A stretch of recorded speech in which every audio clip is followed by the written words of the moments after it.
Item Number, SCP-093. Object Class, Uselid. Special Containment Procedures. See Testing Document SCP-093-T1 for outline of testing conditions.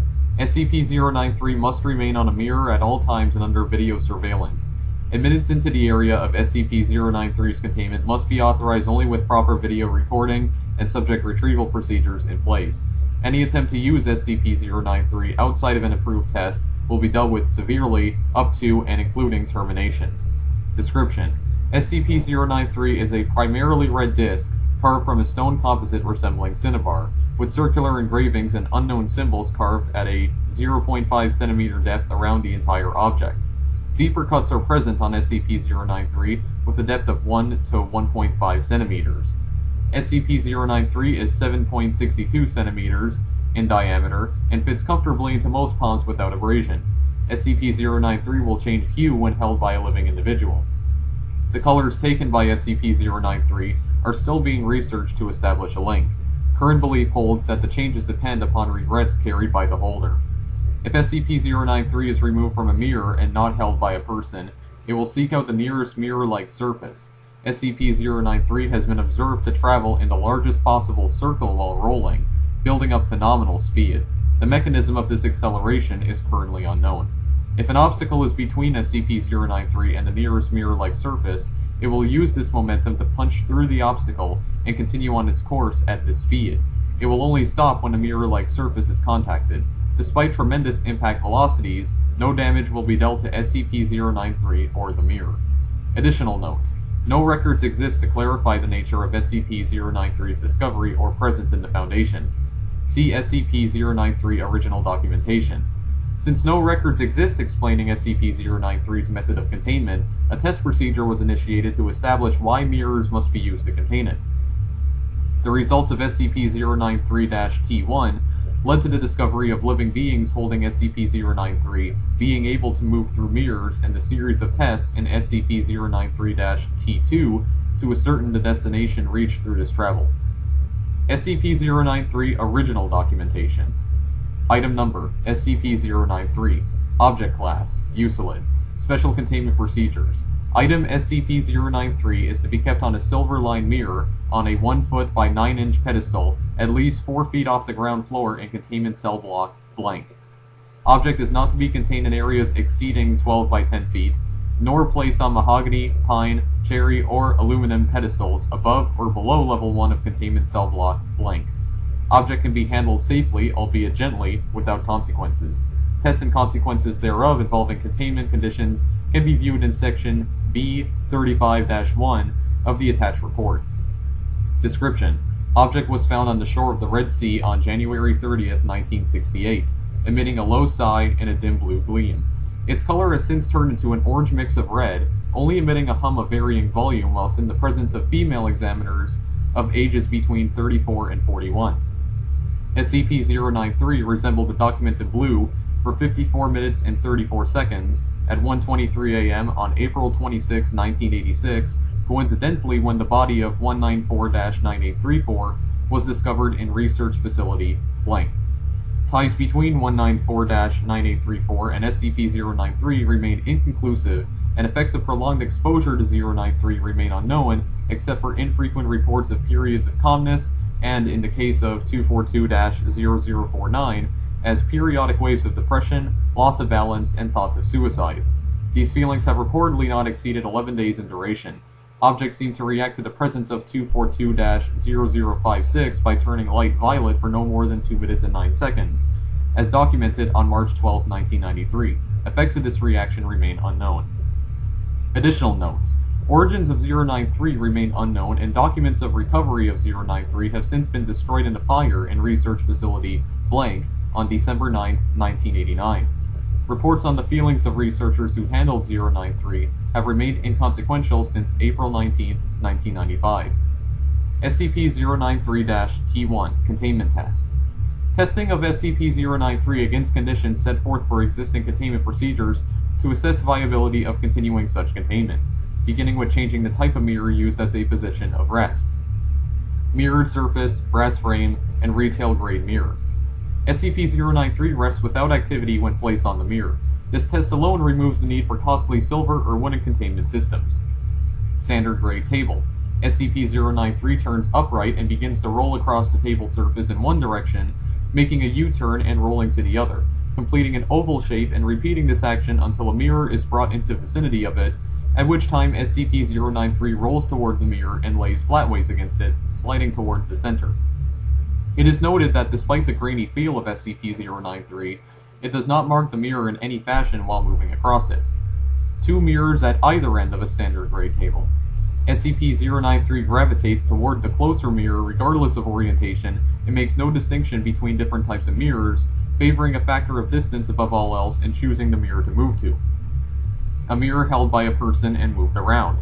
SCP-093 follows the mirror as it moves, gaining speed until a maximum velocity of blank is reached. At any velocity, the impact of SCP-093 against a mirrored surface results in no damage to either object. A person holding SCP-093 and placing it on a mirror. This test was accidental, the result of one of the staff tripping another after some debate about who would be covering the lunch tab.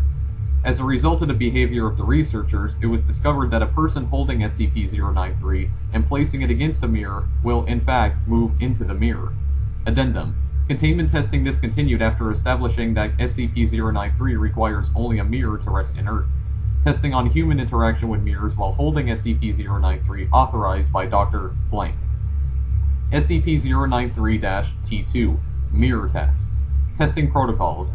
Subjects testing SCP-093 must wear a Class 3 buckle harness strapped to the chest and attached to a tension pulley system, allowing for 1,000 feet of movement. Additional spools may be added to extend movement if necessary. The clasps connecting these spools must be high grade and capable of withstanding applied force of 0.2 tons. A field kit containing the following should be standard issue for testing of SCP-093. 1 wrist-mounted light source with 3 hours lifespan, and additional power sources providing up to 6 additional hours. 4 half-liter water bottles with water. 4 MREs of any type, plus 2 plain granola bars, chocolate chips allowed. 1 standard issue Beretta 9mm firearm with 24 rounds of ammunition, loaded. This is not to be issued until subject has passed into a mirror using SCP-093 and should be given under armed supervision, ensuring that the subject passes through entirely. This item is to be requisitioned first upon subject's return, and subject to be made aware of this before leaving line of sight within SCP-093's mirror. 1 standard issue field knife. The subject is not to be made aware of this item and must find it on his own within the kit. The subject must also be attached to a video system, with the camera mounted on the subject's head or shoulders. The video device should be cable-based and allow for the same length of travel as the return system. Wireless cameras have shown mixed results and should only be used in testing conditions where SCP-093 is a currently known color. New colors must be tested using wired feed. During testing, the color of SCP-093 must be recorded, as well as history of the subject in terms of their incarceration to identify how SCP-093 determines the color to assume. A link appears to be connected to guilt, or a lack thereof, in the subject's psyche. The attached test results should be read in order. SCP-093 Blue Test, Green Test, Violet Test, Yellow Test, and Red Test. SCP-093 Blue Test. Subject is D-20384, male, 34 years of age, strong physique. Subject's background shows instance of murder/attempted suicide. Subject is cooperative in all steps of testing. Subject entered to provide a mirror while holding SCP-093, which emitted a blue color. Outside technicians observed that the mirror retained a true reflection until subject had completely passed into it, at which time the view changed to an outdoor landscape heavily tinged in blue. Video feed follows in attached media. Camera activates, flickers to view. Subject is looking out over the same field reported by technicians. Looks like typical lowland plains, everything has a heavy blue tinge overlapping the normal colors. No discernible landmarks visible as subject pans view left to right, only grass, weeds, and a breeze moving the taller grass. No trees, no living beings visible. Subject moves forward as instructed, traveling for approximately 500 steps before something becomes visible. A patch of the land up ahead is barren and grass can be seen dying as subject approaches it. Approximately 300 steps forward, subject is standing before a hole in the ground. The hole has been dug using unknown tools of primitive origin. Pulley system engaged, and the camera suffers a light shudder. Subject is instructed to enter the hole, and after mild protesting, agrees to do so. There is no apparent method of descent, such as ladder or rope. Subject relies entirely on his own hands and the pulley system to slow the descent. Approximately 100 meters of cable is used before bottom is reached. Light source provided in field kit activated 50 meters down when outside sources become unreliable. Sweeping gestures of the light reveal nothing more than dirt, even at the bottom of the hole. Subject moves forward with assistance of light source.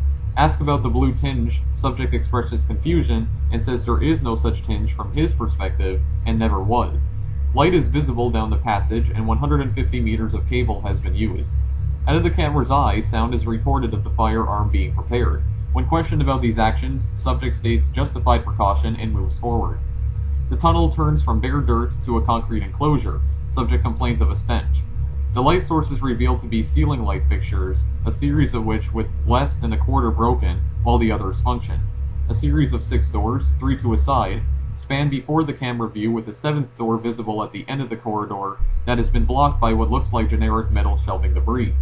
Debris shows signs of rusting and is typical of retail store units, suggesting other human presences. Subject requested to try doors in whatever order he chooses. Subject tries first door on right, door is locked, does not open. Second door tries to open but does not budge, unlocked but blocked. Closing second door, third door is tried, same results as first. Going up the other side, the third door does open fully and light is bright in the room. Portable light switched off at this time as subject pans camera to inspect room. Room is bare, no contents, but walls are filthy. Subject states material on walls isn't dirt, but he can't identify it. Seems to resemble melted plastic, but is brown in color rather than black. Door is closed. Second door on left side has no handle, does not move when pushed. The hole where the handle was is plugged by unknown material. All doors are shaped in such a way that nothing can visibly escape from the sides, and space for movement is too thin to look through even at ground level. First door on left hand is locked, but part of key is present in lock from stem to the ridges, the back has been broken off. With effort, subject manipulates key to open door and immediately begins coughing, complaining of a stench. Walls of room are clean as is floor, ceiling is coated in strange brown material as the third room. In this room, there is a makeshift cot made from aged blankets with a pillow, a wooden crate containing open boxes of what appears to have been foodstuffs. Language appears on video as squiggles, however, subject states they simply read cereal. A second crate in the room contains what appear to be empty water bottles that have dried out. A book lays next to the cot, closed, no title or identifying marks. On the wall is what appears to be clipped articles, but language cannot be read. Subject asked to remove clippings for retrieval. All articles but one crumble at the touch due to age. The intact article is put in a field sample container and seems the most recent compared to the others. Asked to investigate the book, subject begins to move toward it.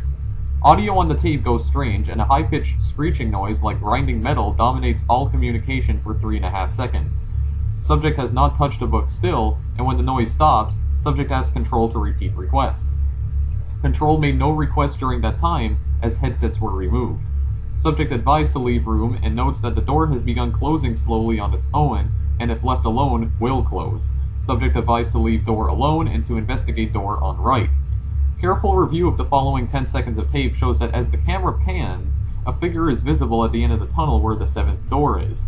The door is open only enough for a face to be seen through a crack just before the door silently closes. No details can be seen. Subject investigates the second door on the right with no mention of anything seen out of the ordinary. This door, when pushed against, moves, and after repeated bashings, moves enough to view inside at an angle. A cork board is visible with more articles attached to it. The top of a box of cereal can be seen on the floor, and what appears to be a hand laying palm up. Subject closes door and pans camera past door 7, which remains closed. Seeing nowhere else to explore, subject requested to return. Subject poses no protest and complains of ever-increasing stench. As subject returns back down tunnel, his camera feed does not change or show anomaly, but Control reports a sudden surge in cable movement pulling an additional 100 meters of cable through before going slack again and then tightening. Video feed shows subject ascending tunnel slowly, while Control attempts to verify integrity of the pulley system. Subject requested to stop ascent, but states he is not climbing. The rope is pulling him up. Panic sets in on both sides, and subject informed to ready firearm. Upon reaching top of hole, nothing is visible on camera, and subject reports nothing has changed in the landscape, then begins a return trip following the path of the cable. Traveling for approximately 900 steps, subject asks how much cable he has used. Control admits they are unsure due to complications, but subject traveled in a straight line to reach the hole, so it should be a straight line back. Subject becomes concerned when he states that more cable is visible now, moving in a 90-degree angle away from a point in the ground. Subject pans camera around full circle slowly. On film, behind subject, a crowd of 37 countable figures stand silently. Features are unidentifiable, and they are lacking the blue tinge that dominates the landscape. Panic breaks in control again, but subject notes only oddity as being the cable having an angled path. Subject tugs his end of the cable, it is taut and does not move. Control begins to reel in the pulley system and slack rapidly winds. Watching the angled cable movement can be seen as grass is disturbed further down the angled portion from the reeling in, then the line vibrates as it meets resistance and emits a twang from the recoil. Subject's camera pans back along length of cable which now appears to slowly be allowing more slack before suddenly all slack is returned and pulley system begins again. Control requests subject return following cable path, and screams are caught on the audio with panic from subject. 5 shots fired as subject aims pistol at something not visible on camera. Control reports being able to see subject returning toward point of origin, while camera shows wire disappearing into a point floating in the air. As subject passes this point, all cable is now in the pulley system, and camera films only the floor. Control reports that the mirror took approximately 5 seconds to return to a reflection, and SCP-093 remained blue in color until 1 hour after being removed from subject. A vile-smelling fluid was present on subject's clothes, around his hands when firearm was recovered. This fluid dried quickly and was deemed insignificant of study due to lack of quality sample. Control personnel monitoring the mirror state having seen a massive human being, crawling on the ground, easily 50 times the size of a normal person, with no facial features and a very short arm reach, pulling itself toward the mirror before it returned to a reflection. Due to proximity, fine details cannot be made out, but at least one observer noted that the being appeared to have been shot from the marks in the otherwise smooth, featureless face. Field test kit recovered from subject containing a newspaper article that reads, "Data expunged," and was filed as item "Data expunged."